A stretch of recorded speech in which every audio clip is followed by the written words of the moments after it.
Bom dia, galerinha do terceiro ano, tudo bem com vocês? Pessoal, vamos aí para mais uma viagem na história, né? Vamos fazer a correção do tema 6 do PET 2.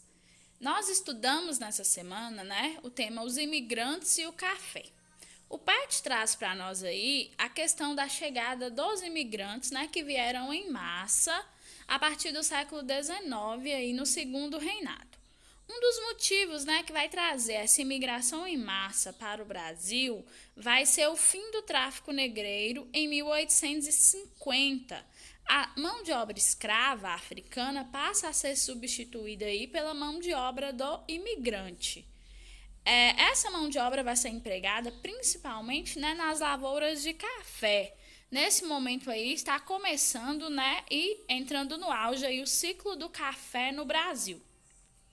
Inicialmente, esses imigrantes, eles vão vir no sistema de parceria. Só que esse sistema de parceria, né, vai ser muito criticado, porque ele vai ter algumas condições que vão ser análogas aí à escravidão, né? Vai ter uma superexploração dessa mão de obra imigrante e eles vão ficar presos aí, né, aos fazendeiros, por causa que os fazendeiros vão custear as despesas da sua passagem e viagem e depois vai explorar isso em forma de trabalho. Depois vai passar para o sistema de colonato, né? Que vai ser aí o pagamento por produção, que vai ser mais adotado no Brasil em 1870. A maioria desses imigrantes, né, principalmente italianos, alemães e japoneses, muitos tentaram ir embora das fazendas, mas por causa das dívidas aí ficaram presos, né? Ou então suas famílias ficaram presas aí a essas fazendas. Pessoal, vamos então à correção, né, das atividades. Número 1. Em 1911, o jornal paulistano La Battaglia, A Batalha, escrito em italiano, publicou a carta de um imigrante da Itália, trabalhador em uma fazenda de café, para o cônsul daquele país em São Paulo. Leia um trecho desta carta e responda às questões. Há 3 anos, trabalho na fazenda na qual o administrador tem um vício infame de maltratar os pobres filhos do trabalhador, em especial o italiano. Ora, é preciso que Sua Excelência saiba que o abaixo assinado é um pobre pai de família com 4 filhos menores e mulher, o que quer dizer unicamente 2 braços à disposição do serviço da fazenda. Caí doente há 3 meses e não pude trabalhar por 30 dias, sendo desde então objeto de escárnio e maus tratos por parte dos empregados da fazenda. Resisti pacientemente, até que, não podendo mais suportar as humilhações, resolvi abandonar a fazenda. Parti deixando meus familiares, com a esperança de que o fazendeiro em pouco tempo os deixasse livres para partir. Mas até hoje não os vi, o que me fez acreditar que estão proibidos de sair da fazenda. É um texto, né, de Mary Del Priore, Documentos de História do Brasil, de Cabral aos anos 90. Tem aí então a pergunta. A partir da citação, analise a situação dos imigrantes no Brasil no final do século XIX. Gente, esses imigrantes, né, eles eram vítimas de maus tratos, eles sofriam escárnio, né? Eles eram vítimas de preconceito, de humilhações. Muitas vezes, né, eram proibidos de deixar as fazendas, né? Eu coloquei fazendas aí, mas é fazendas, desculpa, por conta de dívidas, né? E porque os fazendeiros tinham custeado suas passagens. Por isso, muitos deles, né, vão viver presos aí em condições análogas, ou seja, muito parecidas à escravidão. Questão 2 da UFFF do Rio de Janeiro, adaptada. A extorsão de riqueza sob o regime escravista não precisava de outro fundamento que não fosse a vontade e o látego do senhor de escravizados. No regime capitalista de produção, Essa extorsão se apoia na aparência de que o salário, cobrindo os meios de vida necessários à reprodução do trabalhador e sua família, cobre de fato o valor de sua força de trabalho. Nenhum dos dois mecanismos operava no regime de colonato. O colono ficou no meio do caminho entre a transparência da exploração, já que o trabalho excedente se materializava em objetos distintos do trabalho necessário, e a ilusão de que recebia correspondente ao valor de seu trabalho.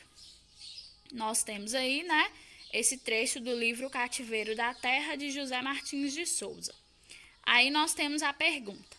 O texto acima trata do regime do colonato predominante nas fazendas de café do Oeste Paulista. Explica a diferença entre a exploração do trabalho vigente sob o escravismo e aquela vigente sob o capitalismo. Segundo esse trecho, é assim, no sistema escravista, tudo girava em torno da vontade do senhor. Ele extorquia do trabalhador de acordo com o seu bem-entender e o seu bem-querer. No regime capitalista, essa extorsão ocorria, mas havia uma aparência ilusória de que o salário, recebido pelo trabalhador correspondia de fato à sua força de trabalho que era empregada aí nessas fazendas. Então, no caso, a exploração continuava ocorrendo da mesma forma, Isso de acordo com o texto. Mas no regime capitalista, ela era mascarada por causa do salário. Questão 3, Unicamp, São Paulo, 2017. Projeto de uma vila agrícola, Tereza, para 10 famílias que poderão chegar a 100.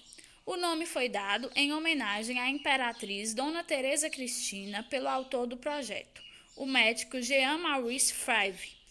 A planta mostra ao centro uma fonte rodeada de árvores, tendo ao lado uma casa comunitária com biblioteca, gabinete de história natural e laboratório de química e física, também cercado de árvores. Ao redor estão dispostas 10 casas assobradas com jardins e árvores circundantes, em meio a uma várzea aprazível. Nos arredores situam-se moinhos, um estabelecimento para tecelagem, serraria, forja e carpintaria, olaria e cemitério. Encorajado pelo imperador, Favre trouxe da França uma leva de imigrantes. Instalou-se com eles no interior do Paraná, às margens do rio Ivaí, onde fundou uma colônia, Teresina, de efêmera duração. Aí vem a pergunta. Contextualize o cenário político do Brasil que incentivou o estabelecimento das colônias agrícolas. Gente, o fim do tráfico negreiro no Brasil vai causar muito desgosto aí, e muitos prejuízos aos fazendeiros. Essa elite cafeeira, ela vai se indispor muito com o imperador a partir de 1850, com o fim do tráfico. Dom Pedro, ele já estava perdendo apoio importante de vários aliados, como o exército, a igreja.